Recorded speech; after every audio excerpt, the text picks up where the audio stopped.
لن ينال الله لحومها ولا دماؤها ولكن يناله التقوى منكم. ارے نہ اس کا خون ہمیں چاہیے نہ اس کا گوشت ہمیں چاہیے، ہمیں تو تمہارے دل کا تقوی چاہیے کہ تم نے کس تقوی کے جذبے سے یہ جانور قربان کیا، اور یہی تقوی پیدا کرنا منظور ہے. اور جب تک یہ تقوی پیدا نہیں ہوتا تمہارے دل میں تو یاد رکھو کہ دنیا بھی تمہاری نہیں سنور سکتی. اس واسطے کہ یہ جتنے دنیا کے اندر جرائم اور بدعنوانیاں ہو رہی ہیں وہ سب تقوی کے فقدان کی وجہ سے ہیں. چور چوری کیوں کرتا ہے، رشوت کیوں لینے والا رشوت کیوں لیتا ہے؟ اس واسطے کہ خدا کا خوف دل میں نہیں رہا. اگر خدا کا خوف ہوتا اور اس کے سامنے جواب دہی کا احساس ہوتا تو کبھی رشوت لینے والا رشوت نہ مانگتا. یہ جو ساری دنیا کرپشن سے چلا رہی ہے وہ کیا ہے؟ کرپشن کے معنی یہ ہے کہ آدمی خدا کو بھول گیا، اللہ کے سامنے جواب دہی کے احساس کو بھول گیا، موت کو فراموش کر گیا. یہ ہے کرپشن. اور جس شخص کے دل میں خدا کا خوف ہو، آخرت کی فکر ہو، اللہ کے سامنے کھڑا ہونے کا احساس ہو تو وہ ایک پیسہ بھی حرام اس کو ایسا لگتا ہے جیسے آگ کا انگارہ، وہ کبھی اس کے مبتلا نہیں ہوتا. تو یہ قربانی جو ہے تقوی پیدا کرنے کا بہترین ذریعہ ہے، تقوی پیدا کرتا ہے. اس سے اطاعت کا جذبہ پیدا ہوتا ہے. تو اس لیے اس کو مشروع کیا گیا. اللہ تبارک و تعالیٰ نے مشروع فرمایا اس میں یہ مت پوچھو کہ کتنے پیسے کا فائدہ ہے اور کتنے پیسے کا نقصان ہے. اس میں یہ پوچھو کہ اللہ تبارک و تعالیٰ کو کتنا پسند ہے اور کس درجے اس حکم کی تاکید ہے. جب یہ اس جذبے سے کرو گے تو اللہ تعالیٰ تمہارے دل میں تقوی پیدا فرمائے. یہ ہے اس سارے قربانی کا فلسفہ جو آ رہے ہیں. تو بھائی اللہ تبارک و تعالیٰ نے یہ عبادت اس لیے رکھی ہے. پہلے زمانے جو امتیں پچھلی امتیں جو گزری ہیں حضور اقدس صلی اللہ علیہ وسلم سے پہلے، اس میں بہت قربانیاں ہوا کرتی.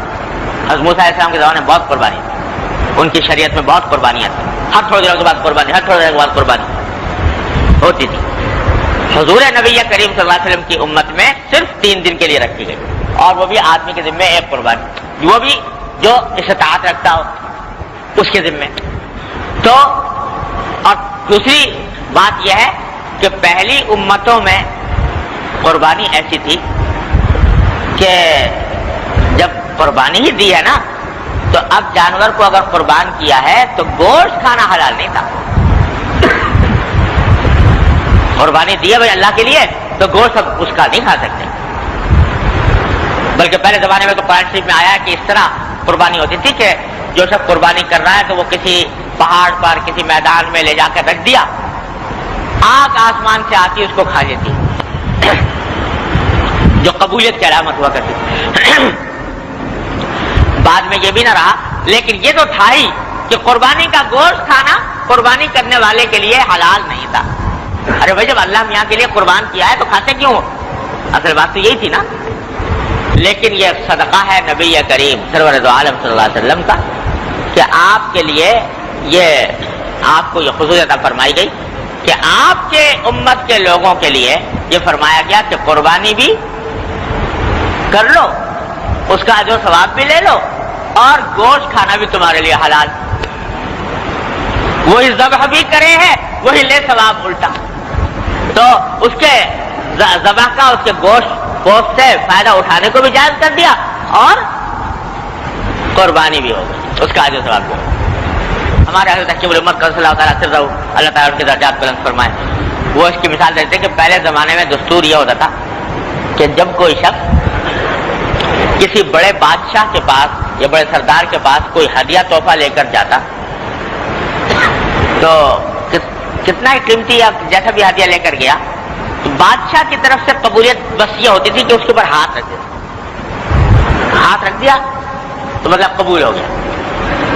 پھر ہاتھ رکھنے کے بعد وہ اسی کو واپس کر دیا جاتا تھا کہ بھئی ہم نے قبول کر لیا لیکن اب ہماری طرف سے گویا تمہارے لیے ہدیہ ہے.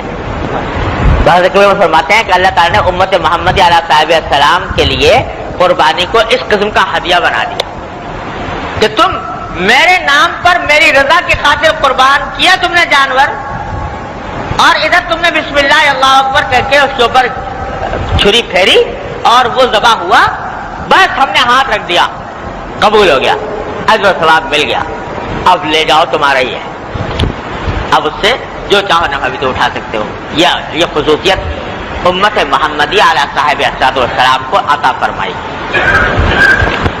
تو بھائی اس جذبے کے ساتھ قربانی کو ادا کرنے کی ضرورت ہے کہ یہ در حقیقت اتباع اطاعت باری تعالی اور اتباع سنت نبی کریم سرور دو عالم صلی اللہ علیہ وسلم کا سبق دینے والی چیز ہے۔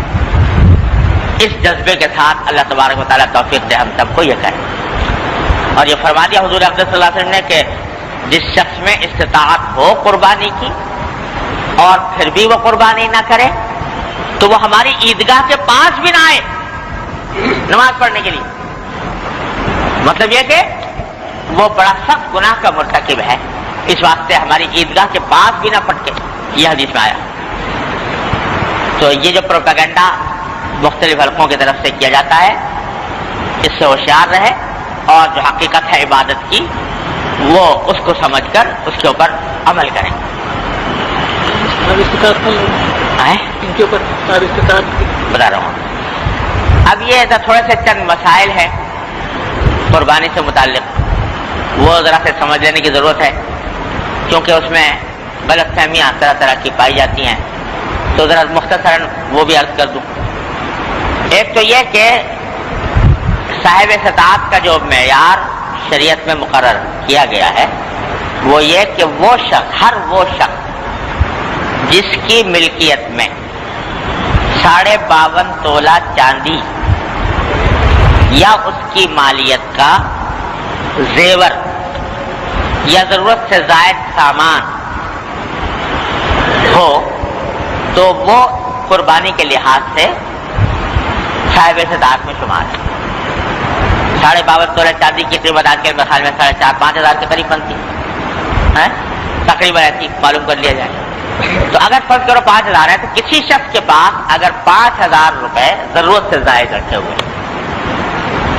یا 5,000 کی مالیت کا زیور ہے یا 5,000 کی مالیت کا گھر میں جو ضرورت سے زائد سامان ہے تو اس کے ذمہ قربانی واجب ہے۔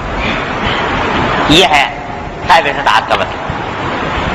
ایک بات تو یہ سمجھنے کی، دوسری بات سمجھنے کی یہ ہے کہ ہمارے معاشرے میں بہت کثرت سے یہ غلط فہمی پائی جاتی ہے اور قربانی کے دنوں میں بہت لوگ اس غلط فہمی میں مبتلا نظر آتے ہیں، ان کے سوالات سے اندازہ ہوتا ہے۔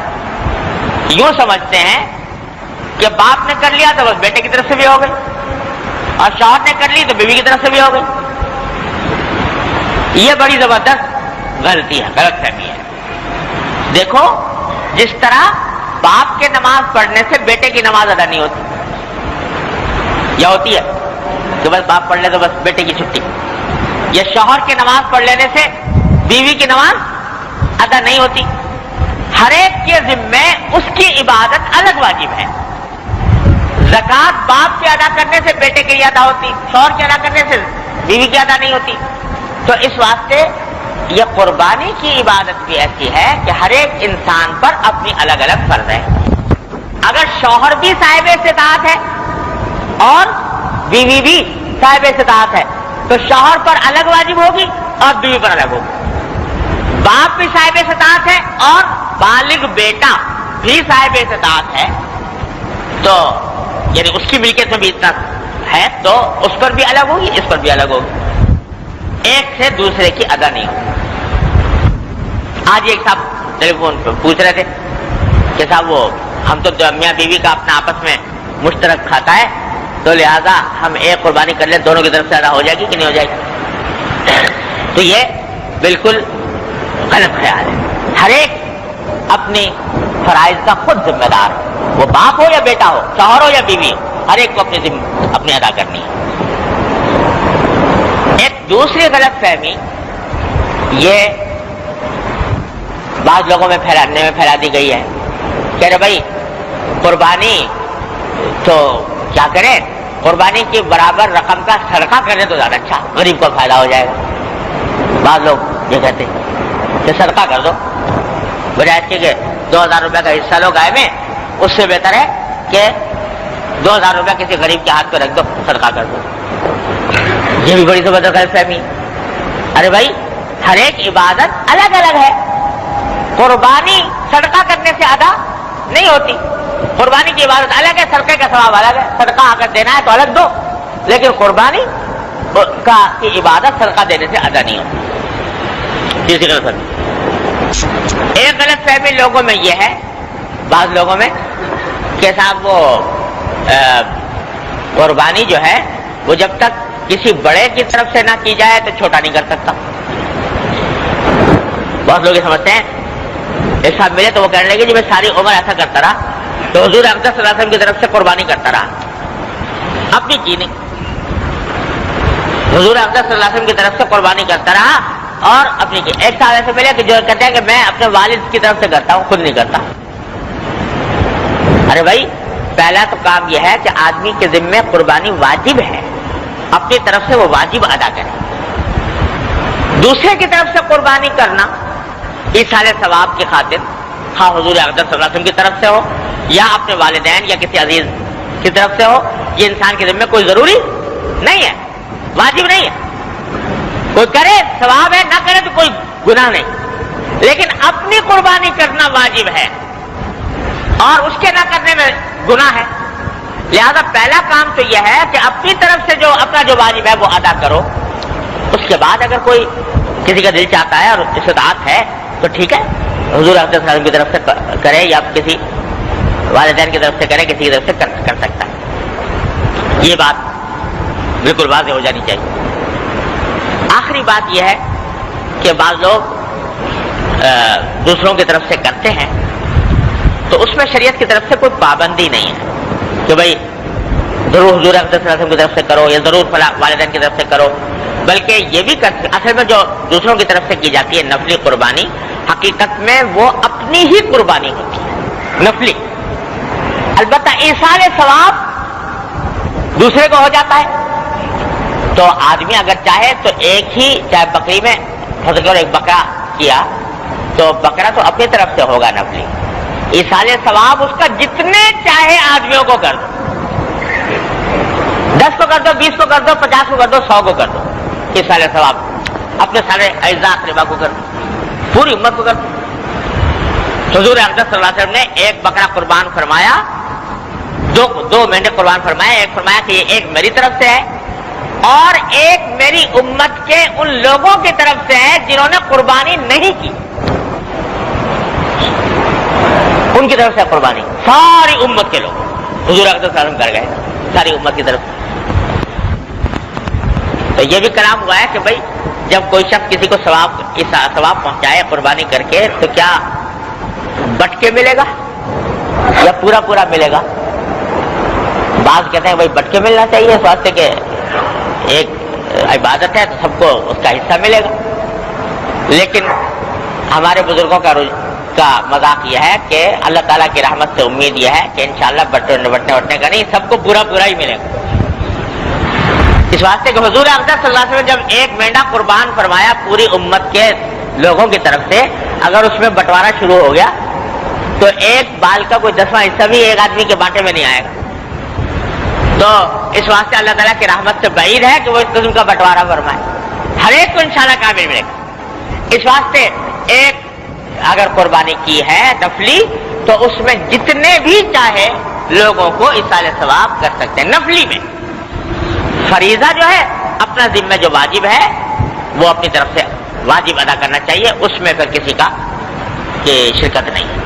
یہ چند مسائل ہیں، یہ موٹے میں نے عرض کر دیے. باقی تفصیلی مسائل جو ہیں وہ اگر کسی کو ضرورت پیش آئے تو معلوم کر سکتا ہے. بہرحال اس طریقے پر اللہ تبارک و تعالیٰ اپنے رحمت سے ہم سب کو اب صدق کے ساتھ، اخلاص کے ساتھ، اتباع سنت کی نیت سے اور اپنے تقرب کی خاطر یہ قربانی کی عبادت کو انجام دینے کی توفیق عطا فرمائے. اللہم صلی علی سیدنا مولانا محمد وعلی آل محمد کما صلیت علی ابراہیم وعلی آل ابراہیم انک حمید مجید. ربنا ظلمنا انفسنا وان لم تغفر لنا وترحمنا لنكونن من الخاسرين ربنا ظلمنا انفسنا وان لم تغفر لنا وترحمنا لنكونن من الخاسرين ربنا لا تزغ قلوبنا بعد إذ هديتنا وهب لنا من لدنك رحمة انك انت الوهاب یا ارحم الراحمین اپنے فضل و کرم سے رحمت سے ہمارے تمام گناہوں کو معاف فرما یا اللہ ہمارے اعمال و اخلاق کی اصلاح فرما یا اللہ ہمیں سیدھے راستے پر چلنے کی توفیق عطا فرما یا اللہ اپنی رحمت سے اپنے فضل و کرم سے ہمیں دین کی صحیح فہم عطا فرما اس پر عمل کی توفیق عطا فرما